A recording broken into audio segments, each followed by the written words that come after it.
Mến chào quý vị và các bạn đang quay trở lại với kênh của chúng tôi. Rất vui được đồng hành cùng quý vị với tin tức. Bất ngờ với số tiền Ngọc Trinh lì xì cho nhân viên. Sự xuất hiện của Ngọc Trinh tại nhà hàng do cô điều hành sau dịp Tết Nguyên đán cũng đã nhanh chóng thu hút sự chú ý trên mạng xã hội khi nữ người mẫu đã tổ chức hoạt động lì xì đầu năm cho nhân viên với hình thức sẽ là bốc thăm đầy bất ngờ. Không chỉ mang ý nghĩa khởi đầu cho sự may mắn cho một năm mới, thì sự kiện này còn khiến nhiều người chú ý bởi giá trị của những phong bao lì xì cũng như không khí vui vẻ, gần gũi giữa nữ người mẫu và các nhân viên của mình. Sau kỳ nghỉ Tết, Nguyên đán Bính Ngọ, Ngọc Trinh nhanh chóng quay lại với lịch trình công việc bận rộn.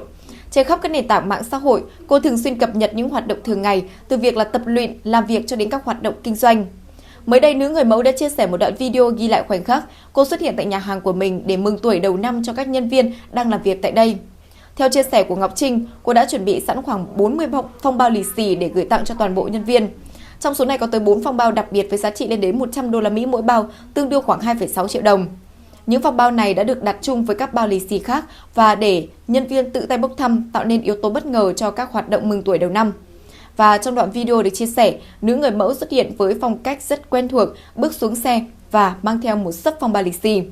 Thay vì phát trực tiếp cho từng người, cô để các nhân viên lần lượt tiến lên bốc thăm. Hình thức này thì cũng đã nhanh chóng khiến cho không khí tại nhà hàng trở nên sôi động khi mà mọi người háo hức chờ đợi xem ai sẽ là người may mắn nhận được phong bao có giá trị lớn. Khi mà các nhân viên đã bắt đầu mở phong bao lì xì, nhiều người không giấu được sự hồi hộp. Đặc biệt, khi mà 4 phong bao trị giá 100 đô la Mỹ đã lần lượt được tìm thấy, thì những người may mắn đều bày tỏ sự bất ngờ và vui mừng.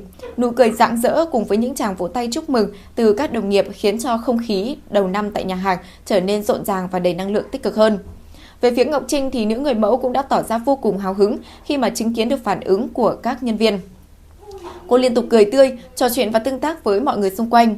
Thay vì giữ khoảng cách giữa chủ doanh nghiệp và nhân viên thì cô đã luôn luôn chủ động tạo ra một bầu không khí cực kỳ thân thiện, thoải mái để mọi người có thể cùng tham gia vào hoạt động đầu năm. Khoảnh khắc này cũng đã nhanh chóng được chia sẻ rộng rãi trên các nền tảng mạng xã hội và thu hút sự quan tâm của nhiều khán giả.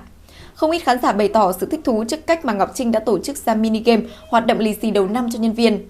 Nhiều ý kiến cho rằng việc tạo ra yếu tố bất ngờ thông qua hình thức bốc thăm khiến cho buổi mừng tuổi trở nên vui vẻ hơn, đồng thời mang lại cảm giác là công bằng khi mà tất cả mọi người sẽ đều có cơ hội nhận được những phong bao lì xì đặc biệt do chính mình bốc thăm. Bên cạnh sự hào phóng thì nhiều người cũng dành lời khen cho cách ứng xử tinh tế của nữ người mẫu. Trong suốt quá trình diễn ra hoạt động lì xì, cô luôn giữ một thái độ vui vẻ, rất lắng nghe những lời chúc đầu năm từ phía nhân viên và đáp lại bằng nụ cười thân thiện.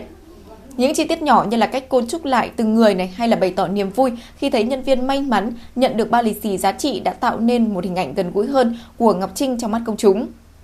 Theo nhiều khán giả thì việc lựa chọn hình thức bốc thăm ngẫu nhiên thay vì là trao trực tiếp lì xì cho từng người cũng là một điểm thú vị trong cách tổ chức của nữ người mẫu đầu năm nay. Cách làm này không chỉ tạo thêm sự hồi hộp mà còn giúp tất cả nhân viên cảm thấy rằng mình đều có cơ hội ngang nhau. Điều này góp phần tạo nên bầu không khí hào hứng và gắn kết giữa các thành viên trong một tập thể.